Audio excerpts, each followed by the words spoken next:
Good morning all of you. और चलो फिर से आज एक ये सेशन है जिसमें हम बहुत ही डिफरेंट वेराइटीज के प्रॉब्लम को टारगेट करेंगे और जेई मेंस स्पेसिफिक सेशन है ये। I hope you will enjoy this. If you have still not like and subscribe the channel please do so, क्योंकि you are going to miss most of the beautiful content. तो पहला सवाल है JEE mains 2025 से। ये just आपको एक summation पूछ रहा है और इस टाइप के क्वेश्चंस काफी आपको देखने को मिलेंगे सेशंस में। तो ये एक इजी सवाल है, क्योंकि आप देखो इसमें अगर मैं n इक्वल टू -10 से स्टार्ट करूं तो -10 into -i to the power -10 plus फिर वो जा रहा है -9 इंटू आई का power -9 and order order by symmetricity 10 into i का पावर 10। तो सबसे पहले हम ऑब्जर्व क्या करेंगे, जैसे अगर मैं इवन वाला फर्स्ट टर्म देखूँ और लास्ट टर्म देखूँ तो इसका समेशन क्या होगा। अब देख सकते हो आई स्क्वायर जो है वो -1 है, तो आई टू द पावर 10 जो होगा वो -1 आएगा, क्योंकि पावर 5 लेंगे। तो आई का पावर -10 भी -1 आने वाला है, राइट।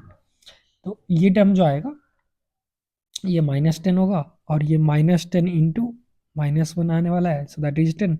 सो जो भी इवन नंबर वाले टर्म है वो आपस में कैंसिल होते चले जाएंगे, ठीक है। जो भी इवन नंबर, जैसे अगर तुम -8 आई का पावर -8 लोगे और +8 आई का पावर 8 लोगे तो ये भी कैंसिल हो जाएगा। रीजन बहुत ही सिंपल है, अगर मैं 8 कॉमन ले लूँ तो आई का पावर 8 माइनस आई का पावर -8। अब आई स्क्वायर -1 है तो आई का पावर 8 जो आएगा अपने पास 1 आएगा और ये क्वांटिटी जो है ये भी 1 आएगा, 1 माइनस 1 0 जाएगा। तो जो भी इवन वाले हैं वो सब कैंसिल हो गया।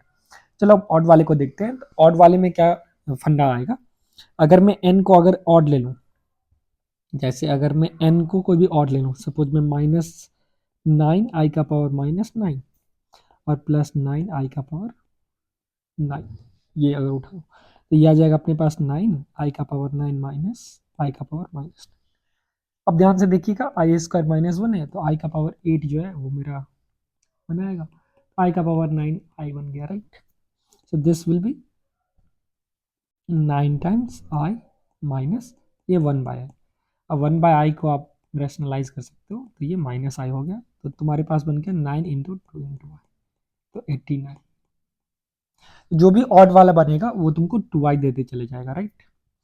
तो यहाँ से तुम आप आसानी से आप कैलकुलेट कर सकते हो जो भी ऑड नंबर होगा, अगर मैं उसको ऐड करते जाऊँ, अगर मैं ऑड नंबर्स वाले को पकड़ के ऐड करते जाऊँ तो फिर मुझे समेशंस फाइंड करना है, राइट।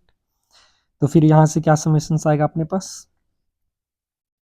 तो चलो मैं देखता हूँ। अगर फिर से मैं स्पेस को थोड़ा क्लियर कर लेता हूँ।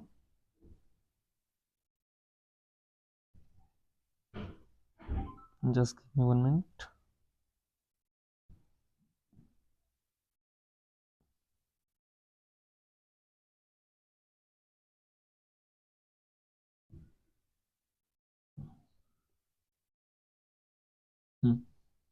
There is some technical issue for deleting it।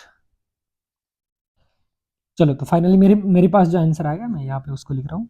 वो तुम्हारा ऑड नंबर के टर्म्स में क्या आ गया, जैसे अगर एन ऑड है तो -n आई का power -n plus n i का पावर n, अभी अभी हमने देखा 2n i to the power n आएगा, ठीक है। तो इसको अगर आप ऐड करोगे तो 2 times 9i minus 7i plus 5i, alternate चलेगा -3i प्लस i। तो ये बन गया तुम्हारे पास कितना, 2 times 5i, 10i is the answer. तो ये बेसिक पे एक अच्छा क्वेश्चन था जो एग्जैक्टली मेंस लेवल्स के क्वेश्चन थे, ठीक है। चलो सेकंड क्वेश्चन को देखते हैं। On Argand diagram find the area of region enclosed by the graph mod z plus mod z minus. सबसे पहले mod z का क्या मतलब है, distance of complex number z from origin. Similarly mod z plus 1 का distance of complex number from -1, because in general mod of z minus golu is distance of z from golu, right। This represents distance of z from golu। अब सम of distance 2 है तो मान लो मेरे पास complex plane पे एक point मिलेगा origin और एक पॉइंट मिलेगा -1। अब जब ये कॉम्प्लेक्स नंबर है सो दैट ये प्लस ये डिस्टेंस जो है उसका समेशन 2 है, तो ये लोकस ऑफ पॉइंट पे क्या होगा, डेफिनेटली इलिप्स होगा with focus s1 and s2 at 0 and -1। Standard result है। अब डिस्टेंस टू फोकस तुमको पता है 2ae जो आया 1 आया यहाँ से, इन सम ऑफ डिस्टेंस जैसे ps1 प्लस ps2 तो 2ae आता है। 2a का वैल्यू अपने पास क्या दे रखा है 2, a का वैल्यू 1 आ गया, a1 will give equal to half. अब बी तुमको पता है, b equal to a root over 1 minus a square. A का वैल्यू 1 है, ई का वैल्यू हाफ है, तो यहाँ से √3/2 आ गया। मेरे पास एरिया ऑफ इलिप्स जो बन के आएगा वो आएगा pi a b, so pi into 1 into √3/2, so pi √3/2। अपने पास आंसर जो आया वो ऑप्शन दिया है। चलिए नेक्स्ट क्वेश्चन जो है वो आपके फिर से कॉम्प्लेक्स नंबर की दुनिया से। तो पहले तो 1 प्लस आई √3 है, तो इस क्वेश्चन को कैसे करोगे? ये सिंपल सा क्वेश्चन है, इसको पोलर फॉर्म में ले जाओ। जैसे 5 प्लस 12 है, तो हायर पावर करने के लिए क्या करते हैं, पोलर फॉर्म में इसको रिप्रेजेंट करते हैं। तो 5, 12 एक ये पॉइंट होगा जिसका डिस्टेंस ऑरिजिन से 13 आएगा, और ये एंगल थीटा जो आएगा tan थीटा इज 12/4। तो मैं इसको लिख सकता हूँ, ठीक है ना। तो ये जो डिस्टेंस आएगा √13, this can be written as √13 e to the power i theta, where tan theta जो है वो 12/5 है। सिमिलरली आप दूसरे कॉम्प्लेक्स नंबर्स को भी रिप्रेजेंट कर दो, -119 प्लस 120 को भी रिप्रेजेंट कर सकते हो पोलर फॉर्म में। सिमिलरली 1 प्लस आई √3 को भी पोलर फॉर्म में लिख सकते हो, √3 माइनस आई को भी। तो चारों को पोलर फॉर्म में लिखने से भी एक तो मेथड 1 हो गया, स्ट्रेट फॉरवर्ड आप इस चारों को इवेलुएट कर सकते हो, राइट। इसका एक दूसरा तरीका भी आप लिख सकते हो, जैसे सबसे पहले तो 1 प्लस, अगर मैं आई √3 देखूँ बाई √3 माइनस आई देखूँ, तो पहले को 2 से पाई/3 लिख सकते हैं, वेयर से cos plus i sine theta, right. भाई दूसरे का मैग्नीट्यूड आ जाएगा 2 से -पाई/6। तो ये अपने पास आ गया √2 कैंसिल, सिस ऑफ पाई/3 प्लस पाई/6 पाई/2। ये क्वांटिटी आई हो गया। इसका मतलब ये वाला जो पिक्चर है ये तो कुछ नहीं, जस्ट आई, ठीक। Now we can motivated by the 2:1 ratio between exponent 5 plus 12i। अब देखो जैसे ये 5 प्लस 12i जो है, और ये -119 प्लस 120i है, ठीक है। तो यहाँ पे आप देख सकते हो ये 31 पावर लिया गया है और ये 15 पावर लिया गया है। मतलब क्या हुआ है, 15 का ट्वाइस प्लस 1। और इधर भी तो ये जो पावर है उसको हम शायद थोड़ा मैनिपुलेट कर सकते हैं, क्योंकि जैसे 119 और 120, देखो 5 और 12 का क्या कोई कनेक्शन है क्या 190 और 120 से? अगर ये कुछ आ जाएगा तो शायद हम इस दोनों को आसानी से हैंडल कर सकते हैं, अदरवाइज आपको √119² प्लस 120² लिखना होगा। तो चलो उसका थोड़ा एक बार हम ट्राई करते हैं। तो यहाँ पे दिख रहा है जैसे 120 आने का 144 के आसपास है, 12 का स्क्वायर से शायद ये कुछ बन जाए, और 5 स्क्वायर 25 है, राइट।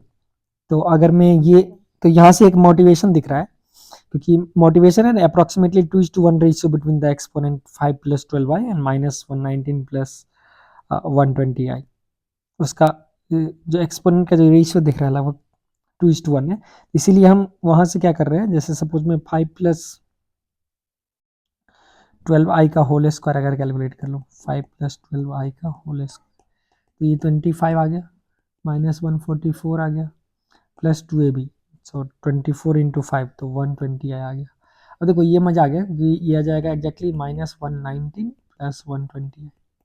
इसका मतलब क्या है, जो नीचे में जो है, नीचे में जो 119 और 120 आई है वो क्या लिखा हुआ था, 5 प्लस 12i का होल स्क्वायर लिखा। अब तुम्हारा पूरा एक्सप्रेशन जो हो गया बाकी का 12i का पावर 31 और वो 5 प्लस 12i का होल स्क्वायर का पावर 15, तो ये हो जाएगा 30। तो ओवरऑल ये मेरा आ गया 5 प्लस 12i और ऊपर में आई था, फाइनली 5i माइनस 12। तो ऑप्शन बी। तो ये एक अच्छा क्वेश्चन था जो कि बेस्ड था ऑब्जर्वेशन पे, ठीक है ना। अगर कोई बच्चा आसानी से ऑब्जर्व कर ले जो 119 और 120 का कनेक्शन जो है वो 5 प्लस 12 से है, तो ये क्वेश्चन सॉल्व कर लेगा। अगर ऑब्जर्वेशन नहीं करेगा फिर भी आप सॉल्व तो कर सकते हो, लेकिन फिर इसको ठीक है ना, जैसे 169 का होल स्क्वायर ही आएगा, perfect square 190 square and 120 square में शायद आपको टाइम लग जाए। चलो नेक्स्ट क्वेश्चन है, the graph of following in the x5 plane exhibit क्या। तो सबसे पहले इसका क्या करेंगे ना, अब एक बच्चा क्या सोचेगा, दोनों साइड स्क्वायर कर लेगा, तो y square is -x² plus 4x minus 3 plus -x² plus 7x minus 12 plus 2ab, so 2 root over blast root over blast. अब फिर यहाँ से देखो ये ऐड होगा, फिर से स्क्वायर करोगे 4 डिग्री आएगा, फिर 4 डिग्री को तुम ट्राई करोगे फैक्टराइज करने में, जैसे this hyperbola into may be ellipse में फैक्टराइज हो सकता है, और 2 इलिप्स में भी फैक्टराइज हो सकता है, ठीक है ना, लेकिन वो तो बहुत ही लेंदी और गंदा सा प्रोसीजर होगा। तो हम एक कूल में सबसे पहले क्या करते हैं, देखो सबसे पहले इस टाइप के क्वेश्चन में तो डोमेन चेक कर लो, इनडायरेक्टली डोमेन का क्वेश्चन है, तो -x² प्लस 4x माइनस 3 जो है इसको ग्रेटर इक्वल टू 0 होना चाहिए, मतलब x² माइनस 4x प्लस 3 को छोटा होना चाहिए 0 से। अब इसको हम प्यार से फैक्टराइज कर सकते हैं, तो 1 और 3 पे ये मरेगा, और छोटा होना चाहिए, मतलब x जो है वो belongs to 1 2 3 both included. Similarly -x² plus 7x minus 12 को ग्रेटर इक्वल टू 0 होना चाहिए, क्योंकि स्क्वायर रूट के टर्म में, तो that forces should be less than equal to 0। तो यहाँ पे x माइनस 3 x माइनस 4 0 से छोटा है। फिर से अगर मैं वेवी कर्व स्कीम देखूँ तो x जो है वो 3 और 4 के बीच में होना चाहिए।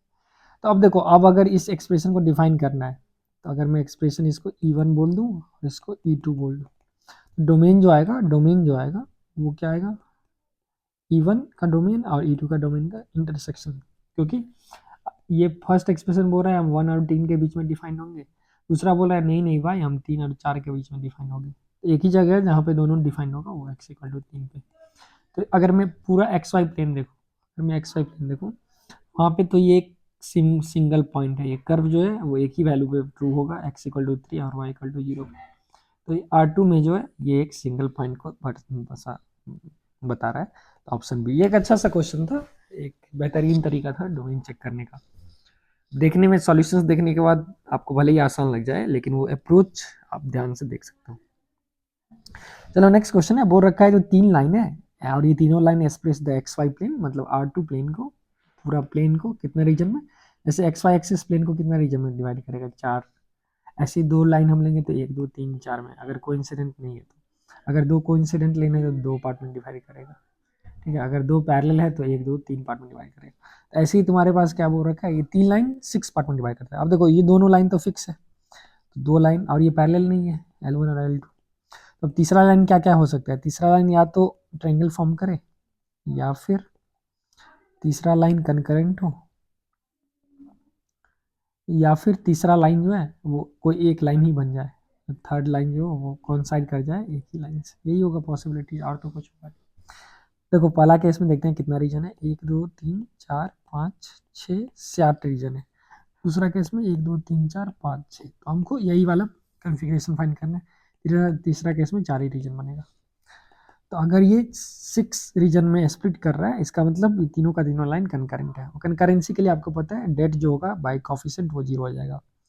तो 1 2 5 को लाएंगे तो -5, 2 1 -4 4 के -6 होगा वो आ जाएगा 0, ठीक है। अब जैसे ही डेट को 0 करोगे तो तुम्हारे पास जो बनेगा वो एक एक्सप्रेशन बन जाएगा। तो इसको आप इवेलुएट कर सकते हो, 1 टाइम्स -6 प्लस 4k, फिर -2 टाइम्स ये आ गया -12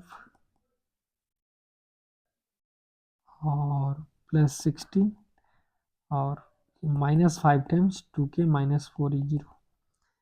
ये एक लीनियर बना, यहाँ पे क्वाड्रेटिक बन नहीं रहा है, तो सही बात है। तो यहाँ से -6 प्लस 4k प्लस 24 -32 और -10k प्लस 20 इक्वल टू 0। तो यहाँ से कितना आ गया तुम्हारे पास, 24 -8 -6 14, तो ये 6 आया, और यहाँ से आ गया -6k प्लस 6 0। तो k का वैल्यू जो आया वो एक ही आएगा, 1 आएगा, इसलिए sum of all possible of value k का है वो आ जाएगा 1। अब ध्यान देना कि अगर हम 1 लेंगे तो कोई ऐसा तो नहीं जो दो लाइन जो है वो सेम हो जाए। एक बार क्रॉस चेक लेंगे, k1 के लिए मेरा इक्वेशन आ जाएगा 4x plus y equal to 6 which is 2x, नहीं तो ठीक है। So this is not same as any one of the equations, ठीक है ना। तो ये आंसर करेक्ट है। इस टाइप के क्वेश्चंस को आप ऐसे कर सकते हो। अब कोई बच्चा बोला सर इसमें आप कॉन्सेप्ट ने तो बताया नहीं, आप कॉन्सेप्ट ये बताइए आप डेट को कैसे 0 कर दिए। देखो भाई, अगर 3 लाइन एक पॉइंट पे मीट कर रहा है, तो एक तो तरीका है तुम कोई भी 2 इक्वेशन को सॉल्व कर लो, वहां से एक्स वाई जो निकाल के लाओ और तीसरे को सेटिस्फाई कर दो, ठीक है। लेकिन दैट वाला कॉन्सेप्ट मैंने क्या किया, क्यों किया, तो तुम ऐसे सोच सकते हो, ये जो इक्वेशन है उसको मैं जैसे x प्लस 2y और माइनस 5 इक्वल टू 0 ऐसे लिख सकता हूँ। Similarly 2x plus y minus 4 equal to 0 ऐसे लिख सकता हूँ। Similarly 4x plus k y minus 6 equal to 0। अब तुम इसको ऐसे प्रेजेंट करो, जो मैं एक तीसरा वेरिएबल जेड रख रहा हूँ और मुझे पता है इसका सॉल्यूशन अगर एग्जिस्ट करेगा, ठीक है, क्योंकि जेड का वैल्यू ऑलरेडी 1 है यहाँ पे, ठीक है। तो अगर इसका सॉल्यूशन एग्जिस्ट करेगा, इसका मतलब एक्स वाई वन जो है, अगर वो नॉन जीरो सॉल्यूशन है, means there is non zero solution, right. अगर एक्स वाई जेड जो है वो नॉन जीरो है, जीरो जीरो जीरो नहीं है, वो क्लियरली नॉन जीरो होगा, क्यों, क्योंकि जेड का वैल्यू जीरो नहीं है। अब तुम इमेजिन करो सिस्टम ऑफ इक्वेशन से ये एक होमोजीनियस सिस्टम डेवलप कर गया, राइट। ऐसे तुम प्रिटेंड कर सकते हो, ये भले ही दो वेरिएबल में था, हमने एक एक्स्ट्रा वेरिएबल जेड को इन्वाइट किया जो कि यहाँ पे फिक्स है, जेड इक्वल टू 1। इमेजिन करो तुम जेड प्लेन पे 1 हो, उसी फ्लोर पे तुम बैठे हुए, लेकिन मैं इसको ऐसे भी विजुअलाइज करता हूँ ना, this is a system of equations such that मुझे सॉल्यूशंस तो ऑलवेज नॉन जीरो चाहिए, क्योंकि इसका सॉल्यूशन एक्स वाई 1 है, 0 0 0 तो इसका एक ट्रिवियल सॉल्यूशन है। तो इसका मतलब ये इक्वेशन को नॉन ट्रिवियल सॉल्यूशन देना ही होगा। अब नॉन ट्रिवियल सॉल्यूशंस के लिए आपको पता है क्या होगा, डेल्टा का वैल्यू जाएगा जीरो होगा, मतलब 0 0 0 के अलावा जो भी सॉल्यूशंस होगा, अगर सॉल्यूशन एग्जिस्ट करता है तो डेल्टा को मारना ही होगा, क्लियरली वो डेल्टा जीरो होगा। ये इसका एक बेहतरीन लॉजिक था जो कि यूजुअली आपको टेक्स्ट बुक में नहीं मिलते। चलो नेक्स्ट क्वेश्चन को देखते हैं। तो नेक्स्ट क्वेश्चन जो है वो फंक्शन से लिया गया है और ये काफ़ी अच्छा सा क्वेश्चन है फिर से मेंस का। तो odd function f of x and even function g of x, तो दे रखा है f of x odd function है, g of x even function है और एफ टू का वैल्यू तुमसे पूछ रहा है। तो देखो सिंपल सा बहुत ही क्यूट सा क्वेश्चन है। तो ऑड फंक्शंस का क्या डेफिनेशन है, f of minus x equal to minus f of x for all x in the domain. और इवन फंक्शन का जो डेफिनेशन आएगा g of minus x g of x for all x. चलो इस information के basis पे कर सकते हैं। तो मेथड वन है, एक बच्चा डायरेक्टली एक्स को माइनस एक्स से रिप्लेस करके फंक्शनल इक्वेशन को सॉल्व करके दोनों equation F of x find कर लेगा।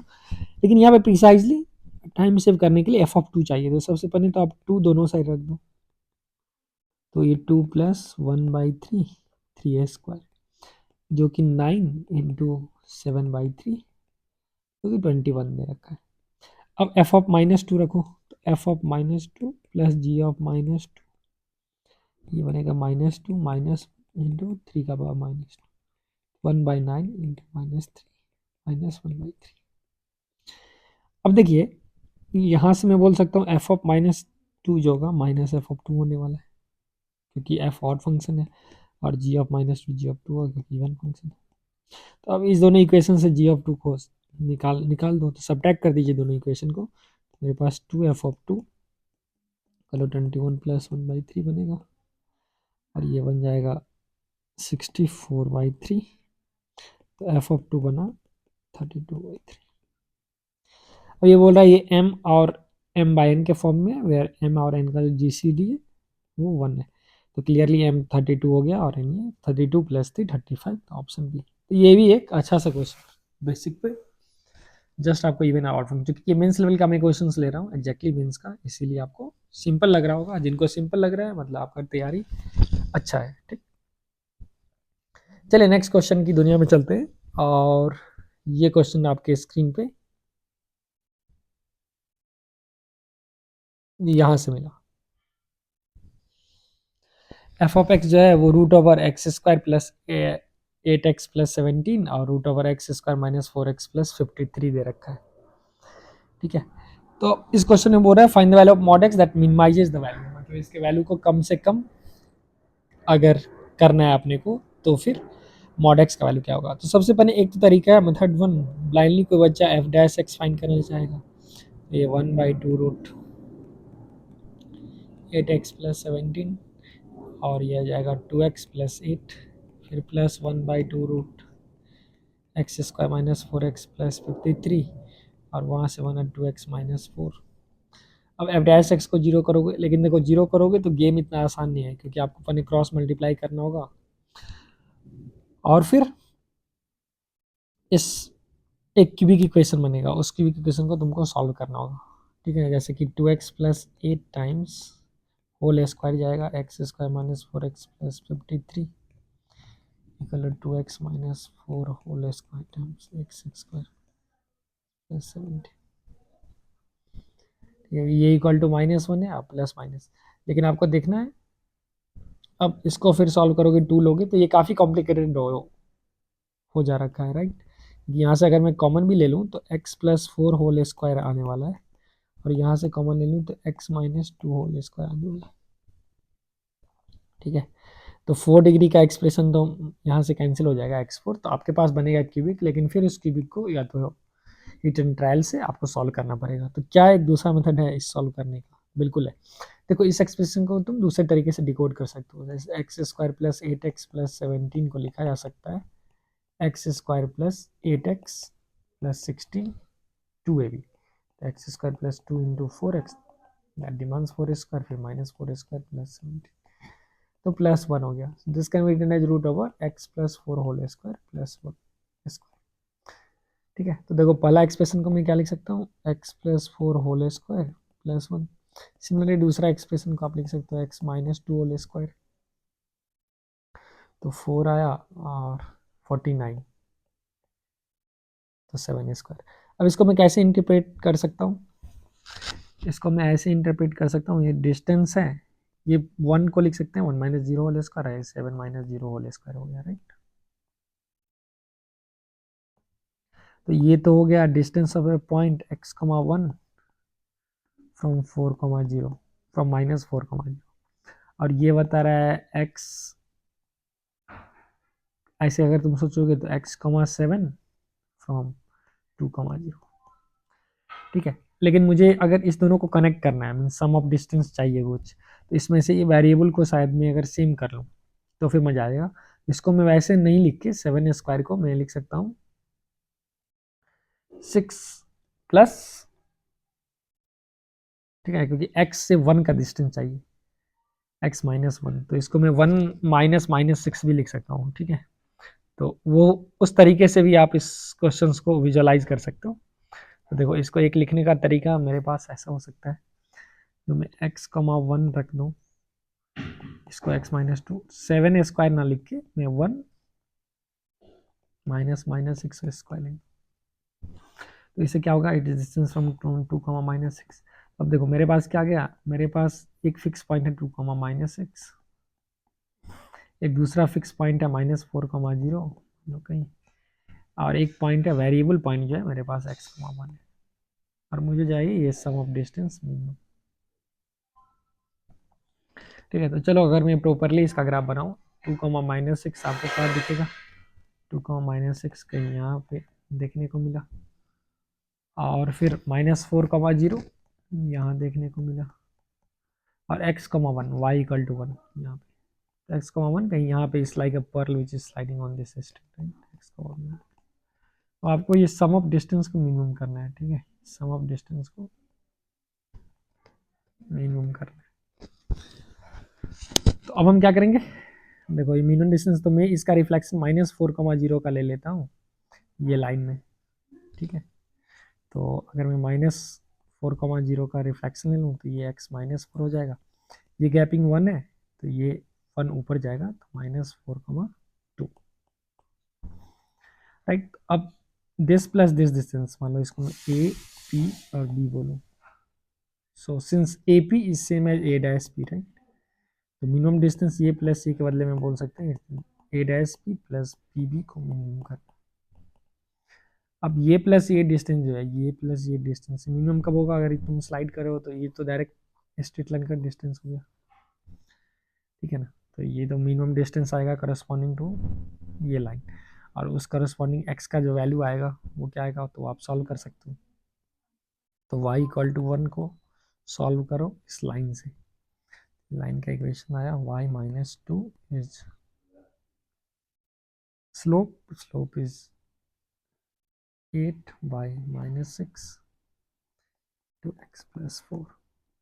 अब y को अगर 1 रखोगे इसमें तो -1 इक्वल टू -8/6 x प्लस 4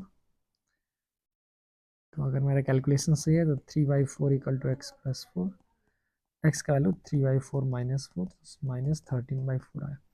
तो मॉड एक्स का वैल्यू जो आया वो 13/4 आया। ठीक, तो मॉड एक्स 13/4 दे रखा है।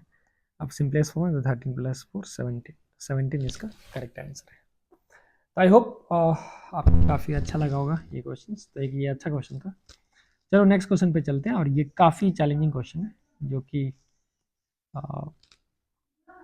इस बार के मेंस में बिल्कुल ही आ सकता है। तो मैंने इसको यहाँ पे सॉल्व कर देना है, डिलीट कर लो। अच्छा, ये क्वेश्चन बोल रखा है which is the following order where A B non degenerate hyperbola. Degenerate hyperbola क्या होता है? जो अब हाइपरबोला जो पेयर ऑफ स्ट्रेट लाइन हो जाए, क्योंकि एसिम्प्टोट हो जाए, ठीक है ना, वो लिमिटिंग केस करते करते, तो मुझे नॉन डिजेनरेट होना है। सबसे पहले तुम डायरेक्टली ऑप्शन हंटिंग करते हैं। अगर मैं ए को -2 रखूँ और बी को 0 रखूँ, तो mod of mod Z -2 equal to 0। तो अब ये कब ट्रू होगा? This is option E. अब इसको ट्रू होने के लिए ये क्वांटिटी को 0 होना होगा। इसका मतलब mod Z must be mod Z -2, मतलब जेड का डिस्टेंस ओरिजिन से वही होगा जो जेड का 2 से है। तो ये तो आ गया तुम्हारा परपेंडिकुलर बाइसेक्टर, तो ये तो लाइन दे देगा। तो पहला तो डेफिनेटली हाइपरबोला नहीं है, तो ये ऑप्शन गया। दूसरा -3,2, दूसरा -3,2। चलो ऑप्शन डी से पहले चेक करते हैं, क्योंकि वो आसान है, 0 0। तो mod Z minus mod Z equal to 0, तो ये तो बता रहा है 0 इक्वल टू 0। इसका मतलब ऑप्शन डी क्या हो रहा है? ये 2 R2 प्लेन है। आप कोई भी पॉइंट उठा लो z, that will work. So option D is full plane. Option C को अगर मैं देखूं, 3,4 mod Z minus mod z plus 3 distance is, ये बोल रहा है जेड का डिस्टेंस। इसका मतलब या तो mod Z minus mod z plus 3, या तो +4 होगा या -4 होगा। ठीक, तो आपके पास जेड का डिस्टेंस ऑरिजिन से है और जेड का डिस्टेंस -3 से। ऐसा है, जो ये डिफरेंस ऑफ डिस्टेंस जो है वो 4 होना चाहिए। तो मान लो अगर पी कहीं पे भी है और difference of distance P A और P A minus P B, ये 4 होना चाहिए। अब देखो ये पॉसिबल नहीं है, क्यों? क्योंकि ट्रायंगल इनक्वालिटी से अगर पी मान लो इस लाइन पे नहीं है तो ट्रायंगल फॉर्म करेगा पी ए बी, तो वहाँ से मैं बोल सकता हूँ difference of distance must be less than A B. अब ए बी का वैल्यू ऑलरेडी 3 है, लेकिन ये तुम बोल रहे हो 4, तो 3 इज ग्रेटर देन 4, ये तो पॉसिबल नहीं है। इसका मतलब जब जब ट्रायंगल फॉर्म होगा, इसका मतलब जब जब P does not belongs to A B, अगर ये लाइन पे ए बी वाले लाइन पे नहीं है, ठीक है ना, तो फिर पॉसिबल नहीं है। अब अगर पी ए बी वाले लाइन पे है, मान लो पी यहाँ है, तो ये डिफरेंस ऑफ डिस्टेंस जो होगा, अगर पी अगर अंदर में लाई कर रहा है ए और बी के, तो डिफरेंस ऑफ डिस्टेंस 4 होगा ही नहीं। अगर पी बाहर में लाई कर रहा है, मान लो पी यहाँ है इस लाइन के बाहर में, तो फिर डिफरेंस ऑफ डिस्टेंस एग्जैक्टली 3 आ जाएगा। सिमिलरली इस साइड भी डिफरेंस ऑफ डिस्टेंस -3 आएगा, जिसका अमाउंट 3 है। तो ये जो बता रहा है ऑप्शन, ये एम्प्टी सेट बता रहा है। ये देखो, ये इंटायर रियल नंबर बता रहा है, ये एम्प्टी सेट बता रहा है, ये जो है वो लाइन बता रहा है। ठीक है, अब -3,2 बच गया, क्योंकि मैं नोटा भी एक ऑप्शन दे रखा हूँ, नन ऑफ देम आपके कॉन्सेप्चुअल क्लैरिटी के लिए। तो -3,2 को अगर चेक करोगे, तो मॉड जेड माइनस ये इक्वल टू, तो फिर से जेड का डिस्टेंस 0 से और जेड का डिस्टेंस 3 से का डिफरेंस जो होना चाहिए वो 2 होना चाहिए। तो अब देखो, अब पॉसिबल है, क्योंकि P A minus P B जो होगा, P A minus P B इस केस में less than equal to A B, ये पॉसिबल है। और ए बी का वैल्यू 2 रखा, और ये जो है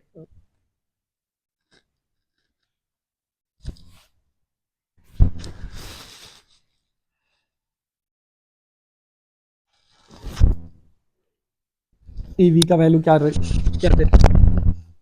-3,2। ठीक, तो जेड का डिस्टेंस 0 से, जेड का डिस्टेंस 3 से। अच्छा, 3,4 में वो डिस्टेंस 4 से नहीं था, वो -4 से था, राइट? क्योंकि this is distance of Z from -3 and that should be +-4। ठीक है, तो सिमिलरली आप इसको भी एनालाइज कर सकते हैं in the same way, P A minus P B equal to यहाँ पे 2 हो सकता है कि नहीं, क्योंकि डिफरेंस ऑफ जो डिस्टेंस है must be less than third side. तो ये जो डिफरेंस ऑफ डिस्टेंस है कितना है 2, और थर्ड साइड कितना है 3, तो ये तो वैलिड केस है, थीटा टेन इक्वल टू, इसका मतलब पॉइंट पी जो है वो does not belongs to line A B. अगर वो ए बी पे नहीं है तो अब कहाँ है, तो आपको पता है इसका एक्सटर्नल लोकस जो है वो हाइपरबोला है with S one and S two as a focus, फिर एस वन ओरिजिन है और एस टू थ्री। इसका मतलब जो करेक्ट आंसर है अपने पास वो ऑप्शन बी है। 10th question I guess one of the most interesting question है, और चलो अब इसको सॉल्व करते हैं। बोल रहा है फॉर सम रियल एक्स, ये इन्फाइनाइट सीरीज है, dot dot dot means till infinity, तो आपको इसका अगर इसका समेशन जो है फर्स्ट सीरीज का समेशन हाफ दे रखा है तो आपको सेकंड सीरीज का समेशन फाइंड करना है, ठीक है। given that s is greater than 0 and s is root p by q, p n q positive integer है and p plus q minimum find p q, मतलब बेसिकली s का value find करना है। तो अब सबसे पहले जो आपका बेसिक आइडिया होगा वो क्या होगा, तो जैसे ही आप सोचोगे जो मुझे क्वेश्चंस को कैसे स्टार्ट करना है, तो जैसे ही अब देखो ये दोनों equation cos x sin x cos 2x sin 2x, this gives a feel of, this gives a feel of sis x, क्योंकि ये cos x i sin x वाला फील दे रहा है, cos 2x plus i sin 2x वाला feel दे रहा है, ठीक है ना। तो in general cos nx plus i sin nx वाला फील दे रहा है। इसका मतलब कहीं ना कहीं यहाँ से मोटिवेशन अपने पास मिल गया, जब मैं फर्स्ट इक्वेशन को और सेकंड इक्वेशन को i से मल्टीप्लाई करके अगर ऐड कर दूँ तो मेरा कुछ काम हो गया। तो because this was the motivation of the problem, तो सबसे पहले हम क्या करेंगे, adding both equations. So equation number 1 plus i times equation number 2 जो होगा तो वो हाफ आएगा। मान लो सेकंड इक्वेशंस का वैल्यू r है, अगर मैं इस साइन वाले टर्म को, इसको s को अगर मैं r मान लूँ, तो s भी मान सकते हो कुछ भी, तो हाफ प्लस आर आई का क्या वैल्यू आने वाला है, ये आ जाएगा cis x plus cis two x by two, ऐसे ऐसे इनफाइनाइट सीरीज बना। तो basically e to the power i x है, cos x plus i sine x, e का power two i x by two, e का power three i x by four, ऐसा चल रहा है। अब ये तो जीपी में हो गया, तो यहाँ पे इनफाइनाइट जीपी का सम ई का power i x by one minus e का power i x by two common ratio, ठीक है। अब यहाँ से मैं क्या बोल सकता हूँ, ये वो half plus R I where R का वैल्यू फाइंड करना है मुझे। अब यहाँ पे जो मैं यूज करूंगा एक आइडिया का, वो है mod of E to the power X जो है आई एक्स, ये तो वन होगा because root over cos square plus sine square, ठीक है। तो सबसे पहले ई का पावर आई एक्स को इसके फॉर्म में लिख लेता हूँ। तो अगर मैं यहाँ से इसको ई का power i x two times two minus e का power i x half plus r, अगर यहाँ से मैं इवेलुएट करूँ तो ई का पावर आई एक्स का वैल्यू क्या आ गया अपने पास, r r square plus two four r square plus five minus eight r, right, ये आप कैलकुलेट कर सकते हो। अब तुम मैग्नीट्यूड ऑफ ई का पावर आई एक्स वन है, तो अब दोनों साइड मॉड ले लो, ठीक है। तो इसका भी मॉड वन आएगा।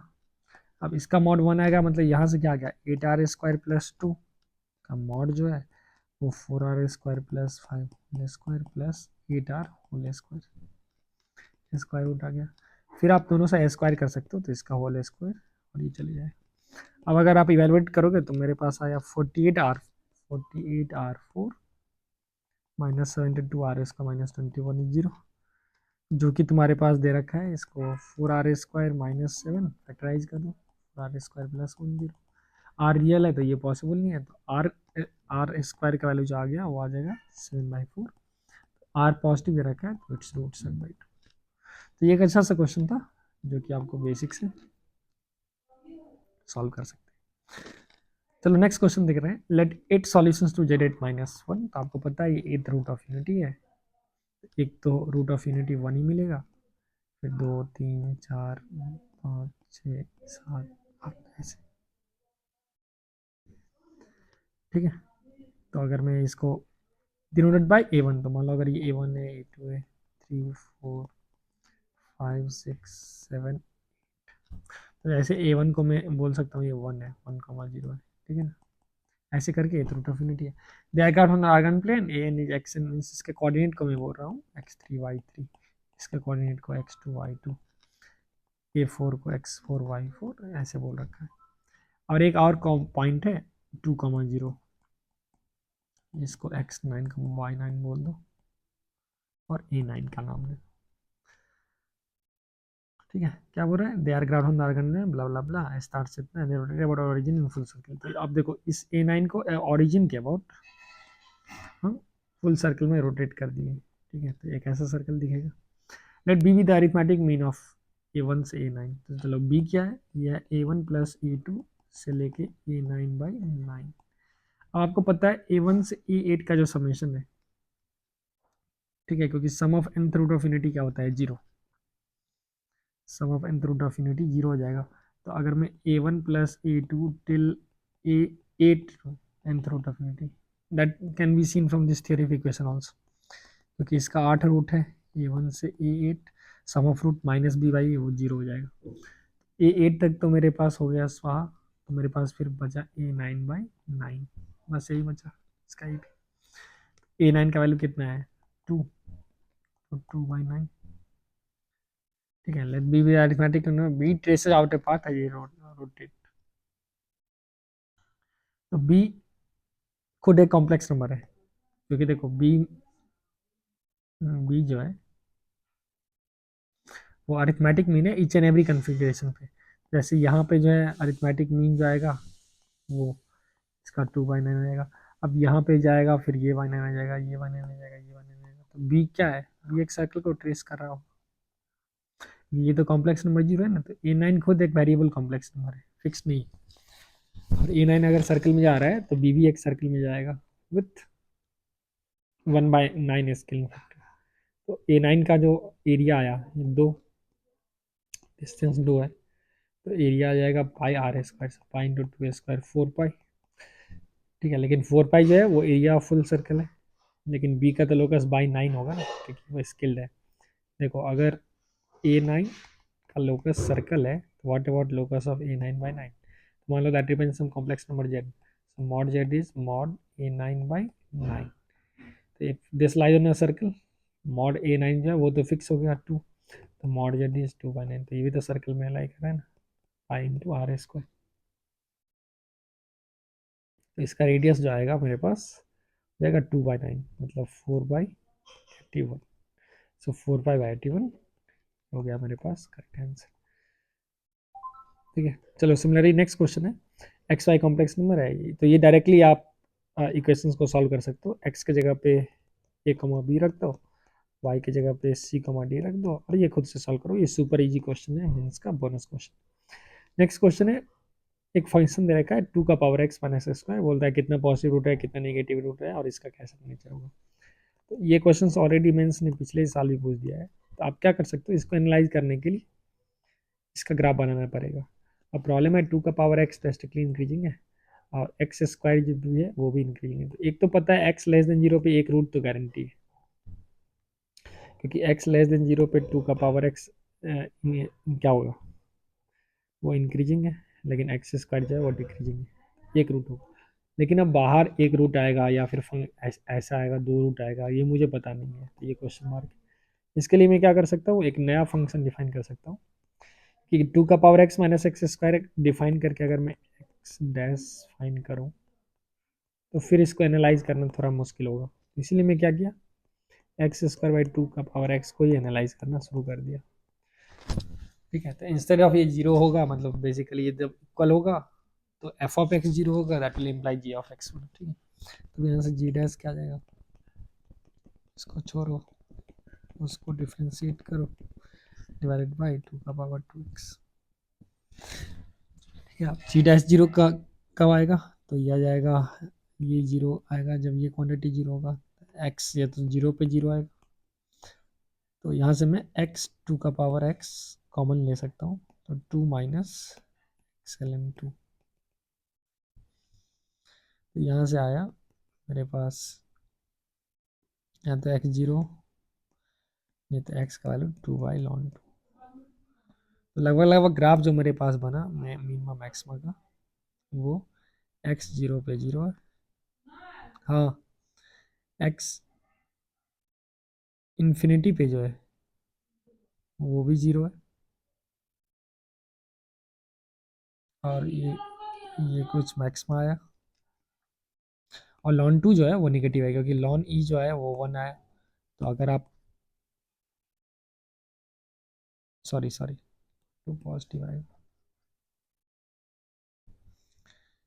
एक्स जीरो पे जीरो आया, एक्स अगर मैं माइनस इन्फिनिटी ले लूँ तो वहाँ से इन्फिनिटी आया ग्राफ, क्योंकि एक्स अगर मैं limit X tends to infinity minus infinity, तो एक्स स्क्वायर टू का पावर माइनस इन्फिनिटी, तो ये तो इन्फिनिटी हो जाएगा, infinity square Y ending zero, so that will be infinity. यहाँ से आप देख सकते हो यहाँ पे x equal to zero point of minima होगा, फिर 2/ln2 एक पॉइंट होगा जहाँ पे लोकल मैक्सिमम होगा, और फिर इन्फिनिटी पे जीरो हो जाएगा। इन्फिनिटी पे जीरो क्यों होगा, क्योंकि 2 का पावर x का औकात जो है वो बहुत ज़्यादा हो जाएगा। वैसे तुम लॉपिटल्स भी लगा सकते हो, x tends to infinity, infinity by infinity, 2x/2 का पावर x ln 2। अब फिर से x/2 का पावर x देखो, ये तो कांस्टेंट ही है, तो फिर 1/2 का पावर x ln 2, सो 1/इन्फिनिटी टेंडिंग टू जीरो। ऐसे भी 2 का पावर x ज़्यादा पावरफुल है, ठीक है। तो अब मुझे जी ऑफ एक्स आया x² का पावर x, तो आप देख सकते हो इसका रियल रूट कितना होगा। अगर ये zero, F of X zero का मतलब ये वन होगा, ये वन होगा, मतलब मेरे पास यहाँ पे 3 सॉल्यूशन आया, एक यहाँ जो कि ऑब्वियस है, मतलब एक अल्फा आएगा जो लेस देन जीरो होगा, और एक बीटा और एक गामा है। तो एक सॉल्यूशन 2/ln 2 से छोटा होगा, ठीक है, ln 2 खुद जो है एक से छोटा है मतलब। तो आप देख सकते हैं एक सॉल्यूशन क्लियरली दो है, क्योंकि 2a² minus 2a² equal to zero होता है, और एक सॉल्यूशन 4 है, तो यहाँ पे इजीली ऑब्जर्व कर सकते हैं। तो मेरे पास दो सॉल्यूशन आएगा, एक सॉल्यूशन ये जो बीटा है वो 2 है, और गामा जो 4 है। तो मेरे पास 3 सॉल्यूशंस है, एक निगेटिव में जिसके बारे में मैं नहीं बता सकता हूँ डायरेक्टली वैल्यू, और एक सॉल्यूशन 2 है, और एक 4 है, और फिर लिमिट के बारे में मैं बता ही दिया। तो अगर मैं 2 का power x minus x² equal to zero देखूँ तो उसका 3 सॉल्यूशन आया, क्योंकि दिस करस्पॉन्ड्स टू 2x/x², और x²/2 का पावर x इक्वल टू 1, क्योंकि x जीरो है नहीं, 2 का पावर x करने वाले में। अब देख सकते हो जैसे अगर मैं एनालाइज करूँ 2 का पावर x/x² को और x² को इस केस में, तो हमारे पास या तो एग्जैक्टली एक सॉल्यूशंस आएंगे, ठीक है, नहीं तो मेरे पास दो सॉल्यूशंस आएंगे, नहीं तो तीन सॉल्यूशंस आएंगे, ये दो सॉल्यूशंस, तीन सॉल्यूशंस आएंगे, नहीं तो नो सॉल्यूशंस आएंगे। तो ग्राफिकल क्वेश्चंस को आप इस तरीके से हैंडल कर सकते हो, ठीक है। आई hope you have enjoyed the lecture, और इससे मोर देन एंजॉयमेंट आप देख सकते हो कैसी जेईई मेंस जो है अपने क्वेश्चंस को सेट करता है बेसिक्स पे। तो इससे डेफिनेटली जो अपकमिंग सेशंस है उसमें आपको हेल्प मिलने वाला है, और इसमें से एक आइडिया, दो या तीन या पूरे का पूरे आइडियाज भी क्वेश्चन गारंटीड है आना। Thank you, have a good day.